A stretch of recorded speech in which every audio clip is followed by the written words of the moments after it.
बिस्मिल्लाहिर्रहमानिर्रहीम, अस्सलाम वालेकुम।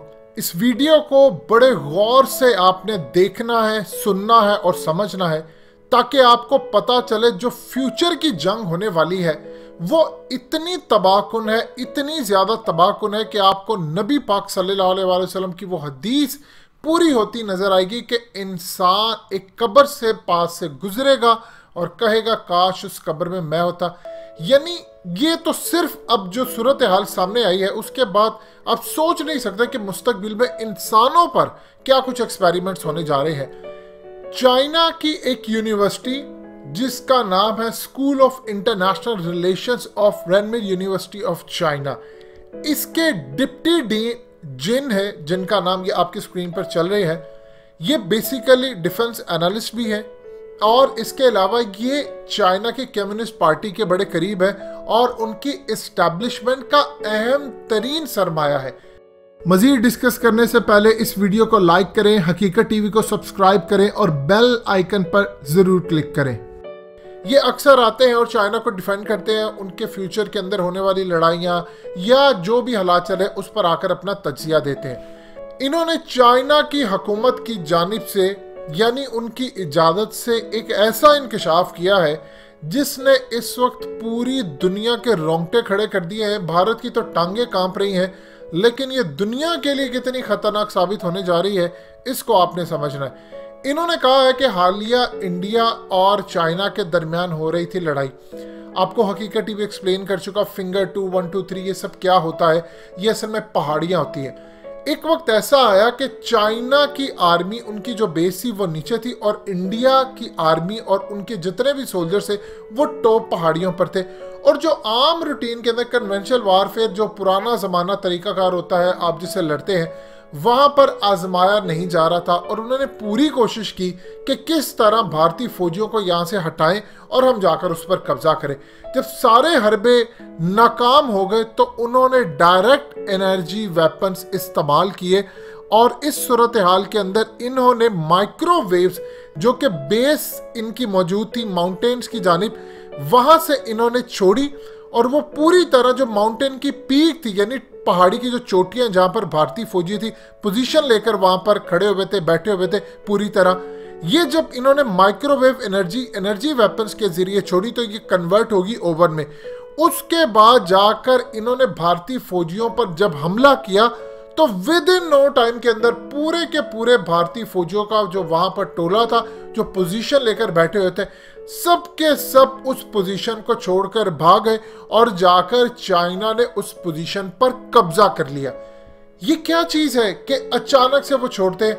ये असल में कॉन्सेप्ट समझने वाला है कि उन्होंने किया क्या था। असल में इसको कहते हैं कि डायरेक्ट एनर्जी वेपन्स। ये पूरी दुनिया के अंदर एक नई चीज है जो कि इस वक्त पूरी दुनिया में अगर देखें तो सिर्फ अमेरिका के पास है, या अगर छुपी हुई हालत में होगी तो इसराइल के पास होगी। उसके अलावा ये सिर्फ चाइना के पास है। दुनिया बाकी इस पर काम कर रही है लेकिन अभी तक प्रॉपर्ली किसी को कामयाबी नहीं हो पाई। आज से कुछ साल पहले पूरी दुनिया में तहलका मच गया था कि यूएस डिप्लोमेट जो चाइना के अंदर काम कर रहे थे, इन्होंने शिकायत की आकर कि अचानक से हम पर एनर्जी का कोई हमला हुआ है जिससे हमारा सरदर्द हमेशा के लिए हो गया है। कुछ डिप्लोमेट्स ने आकर कहा कि उनको बीमारी हो गई, ब्रेन हैमरेज उनको हो गया। इवन के क्यूबा के अंदर भी कुछ ऐसे अमेरिकी फौजी थे जिन पर यह हमला हुआ, कुछ अंधे हो गए, कुछ को मेमोरी लॉस हो गया, कुछ को इल्यूजन नजर आना शुरू हो गया। अब ये सूरत हाल होती है कि इन्होंने असल में एनर्जी जब ट्रांसफर की तो वो जाकर भारतीय फौजियों को लगी। कुछ भारतीय फौजियों के उसी वक्त इतना सरदर्द हो गया कि वो गिरते पड़ते गए, कुछ के सामने इल्यूजन होना हो गया, यानी एक पहाड़ 3-3 रंग का नजर आना शुरू हो गया, उन्हें चक्कर आना शुरू हो गए, कुछ की आंखें दर्द हो गई, कुछ को दर्द सीने में उठ गई, यानी कुछ भी बीमारी आप कह सकते हैं हुई। ये सारे के सारे वहां से गिरना पड़ते हुए वहां से पोजीशन छोड़कर भागे। वहां पर उसके बाद चाइना के फौजी आए, उन्होंने आकर पोजीशन संभाली और उन चोटियों पर कब्जा कर लिया जो कि लद्दाख की चोटियां थी। ये वो नया जंगी तरीकाकार है जो पूरी दुनिया के अंदर मुतारिफ करवा दिया गया है। अब आप अंदाजा कर सकते हैं कि फ्यूचर की जंग क्या होने जा रही है, यानी इतनी खतरनाक जंग कि इंसानी तारीख में ना कभी किसी ने सुनी और ना देखी। CIA ने कहा था कि ये हथियार इस वक्त रूस के पास भी है और वो दुनिया के अंदर बहुत सारी जगहों के ऊपर जो यूएस डिप्लोमेट्स हैं और सीआईए के जो खास तौर पर एजेंट्स हैं उनके खिलाफ इस्तेमाल कर रहे हैं, जिससे हमने देखा है कि ये लेज़र वेपन का इस्तेमाल किया गया और इससे बहुत सारे जो अमेरिका के जासूस हैं, जो डिप्लोमेट्स हैं अक्रॉस द ग्लोब, उनको बहुत सारी बीमारियां लाहक हो गई। इवन के अमेरिका की सरजमीन के ऊपर इस पर हमले किए गए और बहुत सारे सीआईए के एजेंट्स और अमेरिकी फौजियों को ये बीमारी है। ये अमेरिका की सरजमीन पर रूस ने कैसे हमला किया, आज तक इसकी कोई डिटेल्स नहीं। क्या वो हमला चाइना ने किया, इसके बारे में भी अभी तक अमेरिका ने कंप्लीटली डिनाई करते हुए कहा कि हमारे पास एविडेंस नहीं, लेकिन ये हुआ जरूर है। इसको वो कहते हैं मिस्ट्री है कोई, और ये मिस्टीरियस हमारे पास रिपोर्ट में फाइल हुई है, लिहाजा हम बता नहीं सकते, लेकिन उनका ख्याल है कि ये रूस और चाइना की कारस्तानी है। देखिए, एनर्जी वेव्स के जरिए बहुत सारे काम लिए जाते। इवन के 70 की दहाई के अंदर अमेरिका की एम्बेसी जो मॉस्को के अंदर थी, उस वक्त रूस ने इसका इस्तेमाल किया माइक्रोवेव्स का, और बग्स वहां पर लगाए और बहुत सारी चीजें वो सुनते रहे और काफी सारी उनको मदद मिलती रही, जो अमेरिका इस वक्त प्लानिंग करता रहा। अब दुनिया के अंदर जहां जहां एम्बेसी होती है, इवन के पाकिस्तान की भी जो एम्बेसी होती है, उनको कहा जाता है कि आपने अहम तरीन वहां पर डिस्कशन नहीं करनी ना कोई, क्योंकि आपको नहीं पता वहां पर क्या बग्स लगी है क्या नहीं। और बाय द वे एक चीज याद रखिएगा, जब इमरान खान का धरना हुआ था 2014 में, तो उनके कंटेनर्स पर बग्स लगे थे जो बाद में इंटेलिजेंस एजेंसियों ने पकड़े, लेकिन वो रिपोर्ट कभी मंजर-ए-आम पर नहीं आ सकी। चाइना दुनिया के अंदर काम क्या कर रहा है और ये पाकिस्तान को हथियार मिलेंगे कि नहीं, इसको समझ लीजिए। देखिए, एक नज़ारा तो आपकी फौज ने दे दिया था 27 फरवरी को।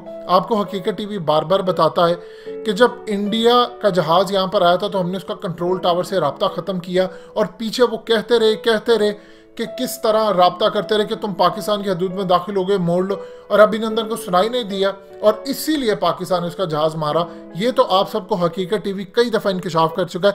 देखिए, चाइना का जो फ्यूचर का गोल है वो ये है कि पूरी दुनिया का जंगी निज़ाम बदल जाए, यानी वो दुश्मन की इंफॉर्मेशन जो नेटवर्क्स हैं उन पर वो हमला करते हैं, उनको तबाह करते हैं। इलेक्ट्रॉनिक, इलेक्ट्रोमैग्नेटिक और इवन के फायर पावर के जो हमले हैं वो इस्तेमाल करते हैं, और चाइना ने इवन के ड्रोन्स भी इस्तेमाल किए हैं जो कि इस तरह के लेज़र यानी माइक्रोवेव जो भी एनर्जी वेपन्स हैं वो इस्तेमाल करते हैं, जिनसे माइक्रोवेव्स निकलती हैं और वो जाकर हमला करती है, जिससे दुश्मन अपनी पोजीशन छोड़ने पर मजबूर हो जाता है।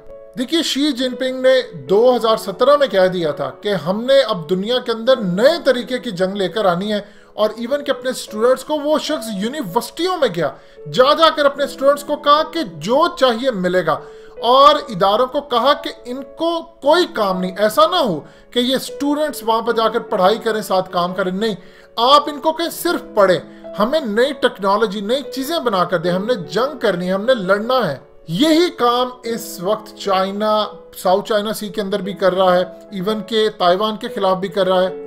चाइना इस वक्त जो हथियार नए बना रहा है, आप हैरान होंगे कि वो मीडियम रेंज के मिसाइल, हाइपरसोनिक, लेजर और इलेक्ट्रोमैग्नेटिक वेपन्स बना रहा है जो कि पूरी तरह इस्तेमाल हो शॉर्ट रेंज के लिए।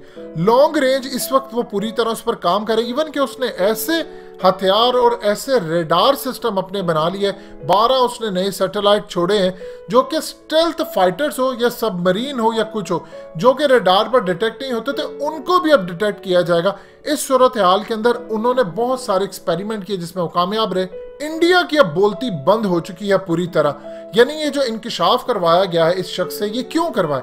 ये करवाया गया है ताकि इंडिया को बता दे कि हमारे पास क्या चीज़ है, और उनके ऊपर हवा बनाने के लिए कि आपने अगर ये काम करने की कोशिश की तो हम आप पर ऐसा हमला करेंगे कि आपकी अगली नस्लें भी तैयार हो जाएंगी, और इंडियन आर्मी के अंदर खौफ भी फैल गया है। इस सूरत हाल में हकीकत टीवी ने आपको बता दिया है कि फ्यूचर की जंगें बदलने जा रही हैं। देखिए, एक चीज़ ज़हन में रखिएगा, आपने कोरोना का देखा, आपको समझ आ गई दुनिया की जंगें क्या। ये तो एक बायोलॉजिकल, आप जिसको कह सकते हैं, हमले थे और ये तमाम चीज़ें थी। मुस्तकबिल के अंदर क्या होगा? मुस्तकबिल में ये सूरत हाल होगी कि एक मुल्क दूसरे मुल्क के आम लोगों के ऊपर हमला करेगा, यानी माइक्रोवेव के। अभी तो ये शॉर्ट पैमाने पर है, डेवलप हो रहा है। 5 साल 10 साल के बाद ऐसे हथियार आ जाएंगे कि आप एक मुल्क के या एक शहर के किसी भी जगह के ऊपर हमला करेंगे और वहां के लोग बीमार हो जाएंगे, वो अंधे हो जाएंगे, वो कानों से उनको सुनाई नहीं देगा। इवन के मेमोरी लॉस, ये क्यूबा के अंदर जो सूरत हाल हुई है, अमेरिका के फौजियों की मेमोरी, उनकी यादाश्त ही चली गई, बहुत सारे लोगों के यूएस डिप्लोमेट्स की चली गई। तो इस सूरत हाल के अंदर जब ये मैसिव लेवल पर काम होगा तो सोचिए किस तरह की होगी। आप एक हमला करेंगे, दुश्मन मुल्क की जो आर्मी होगी, आप खड़े खड़े उनकी 5 लाख की आर्मी का ब्रेन पूरी तरह काबू कर लेंगे, मेमोरी लॉस हो जाएगी, डैमेज हो जाएगा और वो पूरी तरह बर्बाद हो जाएगा और लड़ने के काबिल नहीं। और जब ये इंसानों पर लगाया जाएगा तो सोचिए आधे मुल्कों पर आप जब हमला करेंगे तो क्या सूरत हाल होगी। ये इतनी तबाहकुन है कि हर मजहब ने इसके बारे में बताया कि ऐसी जंग होने जा रही है कि जो दुनिया को तितर बितर करके रख देगी। और अब चाइना ने बता दिया और इंशाल्लाह ये पाकिस्तान को भी मिलने जा रहा है। इंडिया की तो खैर नहीं, लेकिन अमेरिका इंडिया का साथ देगा। दोस्तों, हकीकत टीवी को सब्सक्राइब करना मत भूलिए, वीडियो को लाइक करें, शेयर करें और कमेंट सेक्शन में अपनी राय का इजहार जरूर करें।